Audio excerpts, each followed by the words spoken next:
getting warmed up, about to train some back. I do a lot of warm-up sets. I always start with reverse flies to get everything warm and loose.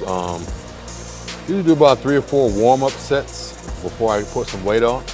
Again, I'm 2 weeks out, so I'm not going too heavy today, just getting a squeeze.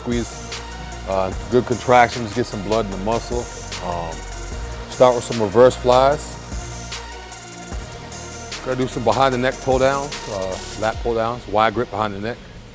I used to do them sitting down, but one day the seat was broke, so I actually stood up and did them standing up, bent over, pulling behind the neck. I get a lot better squeeze, a lot better pump this way. So from now on, when I do behind the neck pull downs, I do them standing up, leaning forward, pulling back, squeeze and contract. A lot better pump that way for me. So whatever works good for you, try to get the pump. If you're not getting the pump, switch up your movement. Sit down, stand up, tilt forward, tilt back, shoulders back. Do whatever you can do to make it look awkward or feel awkward. Awkwardness is what's gonna help you grow. Don't get comfortable doing the same thing. It should not be comfortable. It should hurt, it should have a burn. Like they say, no pain, no gain, so let's get it.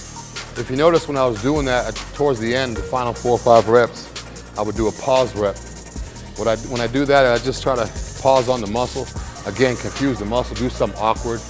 Once my body gets used to going full range, once I stop halfway or 3/4 and pump out those last couple quarter or half reps, I get a lot better squeeze that way. So what I'll do is I'll do, 10, 15, 20, however I feel. I'll throw a couple pause reps in there. So I'll come halfway, squeeze, and then pull and squeeze again. So it's a double squeeze. Halfway, squeeze, contract, and the final, squeeze, contract, and then let it go all the way.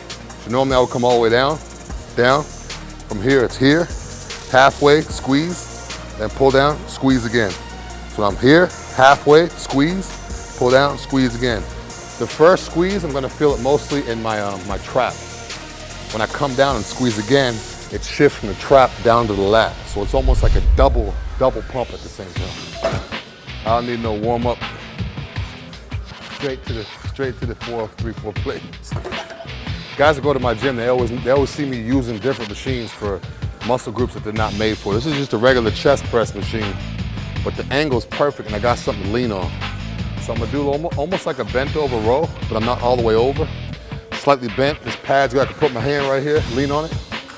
Get in position, perfect for my arm. And just like you would normally do with a dumbbell row here, that's a dumbbell row. Same movement, just a little bit higher.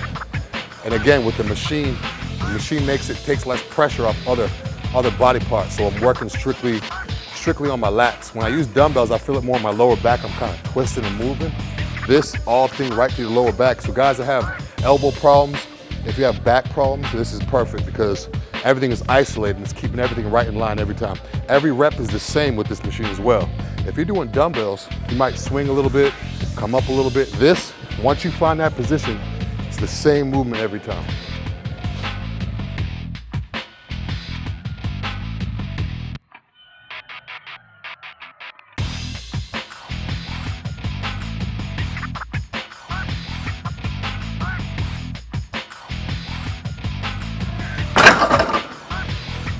Again, like what I say, you guys gotta do different shit to get results. Don't just do the same thing.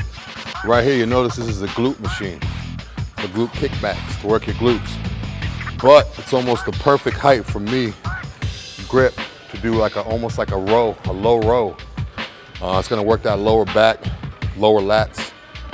Again, working on that Christmas tree.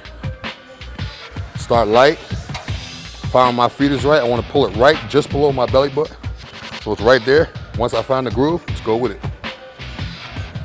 Again, you guys saw me doing the rows with the glute machine.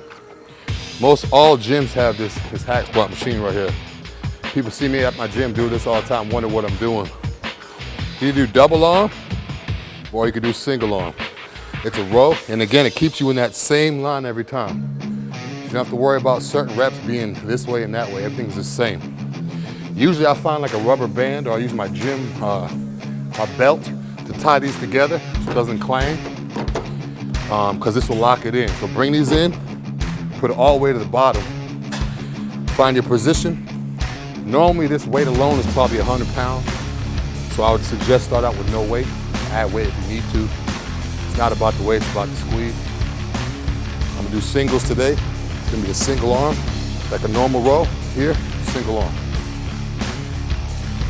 All right, last thing I'm gonna do is I'm gonna work that lower back, working on that Christmas tree. Gotta get that arch and that dip, get everything tight down there. So I'm gonna do some like partial deadlifts. I go from, bring the bar from mid-shin to mid-quad. Keep the back tight the whole time. You wanna keep the shoulders back. Keep this part in. So the movement's gonna be here where it's all lower back. 10 reps here, 10 reps there. And then I'm gonna go to 15 reps here, 15 there, 20, 20, and then 25, 25. That's gonna complete my back workout for the day. What I'm gonna do is I'm gonna do the same shit I did all over again. So I'm gonna do a full rotation. I'm gonna do everything through once, and I'm gonna run back to the beginning, do the same thing all over again and finish up with this. So it's almost like the same 2 workouts in one. The second time around, I might not use as much weight, but again, I'm not concerned with the weight right now because we're getting closer and closer to showtime. Just keep it tight, keep as much blood and tightness in the muscle as possible.